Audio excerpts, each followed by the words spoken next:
श्री राम जी ने सुग्रीव और विभीषण दोनों को ही अपनी शरण में रखा।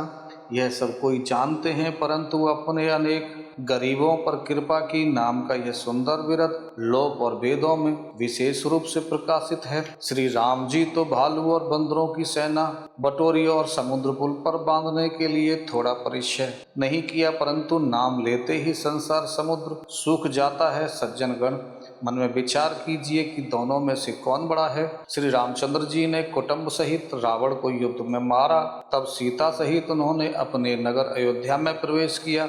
राजा राम हुए अवध उनकी राजधानी हुई। देवता और मुनि सुंदर वाणी से उनके गुण गाते हैं, परंतु सेवक भक्त प्रेम पूर्वक नाम के स्मरण मात्र से बिना परिश्रम मोह की प्रबल सेना को जीतकर प्रेम से मगन हुए अपने ही सुख में विचरते हैं। नाम के प्रसाद से उन्हें सपने में भी कोई चिंता नहीं सताती।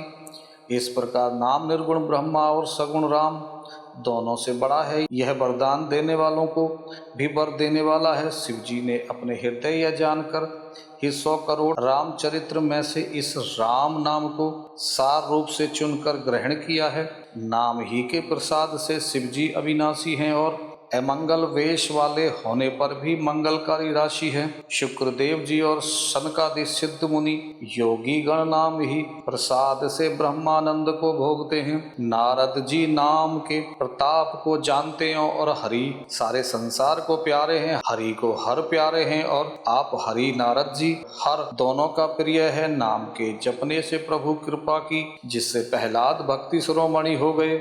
ध्रुव जी ने भी माता के वचनों से दुखी होकर सकाम भाव से हरि नाम को जपा और उनके प्रताप से अचल अनुपम स्थान ध्रुवलोक प्राप्त किया। हनुमान जी ने पवित्र नाम स्मरण करके श्री राम जी को अपने बस में कर रखा है। नीच अजामिल गज और गणिका वैश्या और हरि के नाम के प्रभाव से मुक्त हो गए। मैं नाम की बड़ाई कहाँ तक कहूँ, राम भी नाम के गुणों को ही नहीं गा सकते। कलयुग में राम का नाम कल्पतरु मनचाहा पदार्थ देने वाला और कल्याण का निवास मुक्ति का घर है, जिसको स्मरण करने से भाग सा तुलसीदास तुलसी के समान पवित्र हो गया। केवल कलयुग की बात नहीं, चारों युगों में, तीनों कालों में और तीनों लोकों में नाम को जप कर जीव शोक रहित हुए। वेद पुराण और संतों का मत यही है कि समस्त पुण्यों का फल श्री राम जी में या राम नाम में प्रेम होना है। पहले सत्य युग में ध्यान से, दूसरे त्रेता युग में यज्ञ से और द्वापर में पूजन से भगवान प्रसन्न होते हैं। परंतु कलयुग केवल पाप की जड़ और मलिन है। इसमें मनुष्यों का मन पाप रूपी समुद्र में मछली बना रहता है, अर्थात पाप कभी अलग होना ही नहीं चाहता। इससे ध्यान, यज्ञ और पूजन नहीं बन सकता। ऐसे कराल कलयुग के काल में तो नाम ही कल्प वृक्ष है, जो स्मरण करते ही संसार के सब जंजालों को नाश कर देने वाले हैं। कलयुग में यह राम नाम मनोवांछित फल देने वाले हैं। परलोक का परम हितैषी और इस लोक का माता पिता है, अर्थात परलोक में भगवान का परधाम देते हैं और इस लोक में माता पिता के समान सब प्रकार से पालन और रक्षण करते हैं। कलयुग में तो न कर्म है, न भक्ति है और न ज्ञान ही है।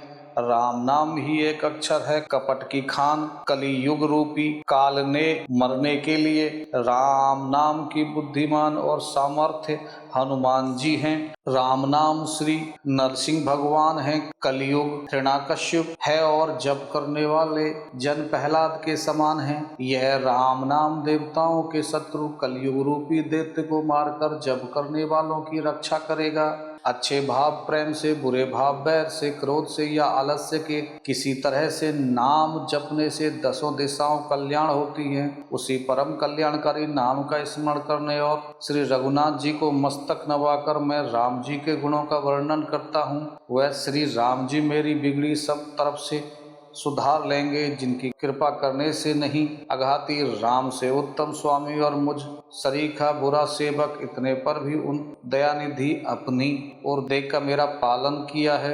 लोक और वेदों में भी अच्छे स्वामी का यही रीति प्रसिद्ध है कि वह बिना सुनते ही प्रेम की पहचान लेते हैं। अमीर गरीब गवार नगरवासी पंडित मूर्ख बदनाम यशस्वी सुख भी कुक भी सभी नर नारी अपनी अपनी बुद्धि के अनुसार राजा की सराहना करते हैं और साधु बुद्धिमान सुशील ईश्वर की अंश से उत्पन्न कृपालु राजा सबकी सुनकर और सबकी वाणी भक्ति विनय और चालकों को पहचान कर सुंदर मीठी वाणी से सबका यथा योग समान करते हैं।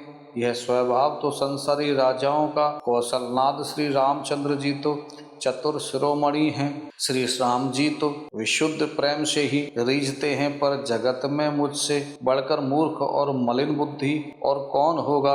यद्यपि कृपालु श्री रामचंद्र जी मुझ दुष्ट सेवक की प्रीति और रुचियों को अवश्य देखेंगे, जिन्होंने पत्थरों को जहाज और बंदर भालुओं को बुद्धिमान मंत्री बना लिया।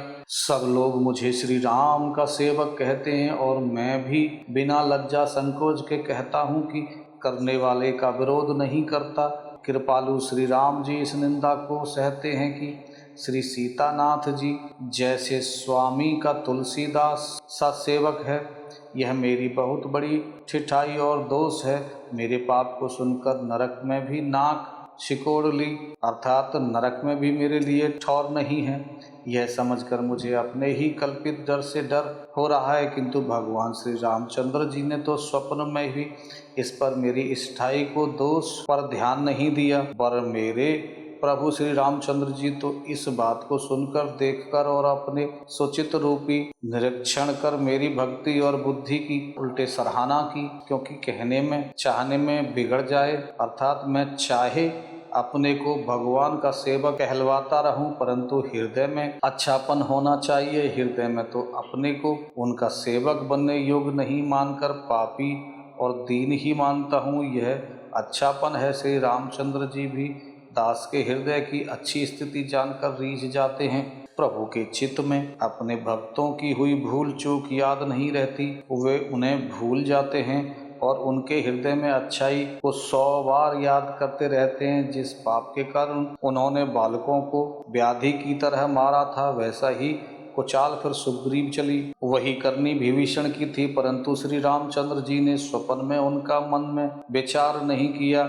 उल्टे भरत जी ने मिलने के समय श्री रघुवर नाथ जी ने उनका सम्मान किया और राज्यसभा भी उनके गुणों का बखान किया। प्रभु श्री रामचंद्र जी तो वृक्ष के नीचे और बंदर डाली पर, अर्थात कहाँ मर्यादा पुरुषोत्तम सच्चिदानंद घन परमात्मा श्री राम जी और कहाँ पेड़ों की शाखाओं पर कूदने वाले बंदर, परंतु ऐसे बंदरों को भी उन्होंने अपने समान बना लिया। तुलसीदास जी कहते हैं कि श्री रामचंद्र जी सरीखे शिलानिधान स्वामी कहीं भी नहीं है।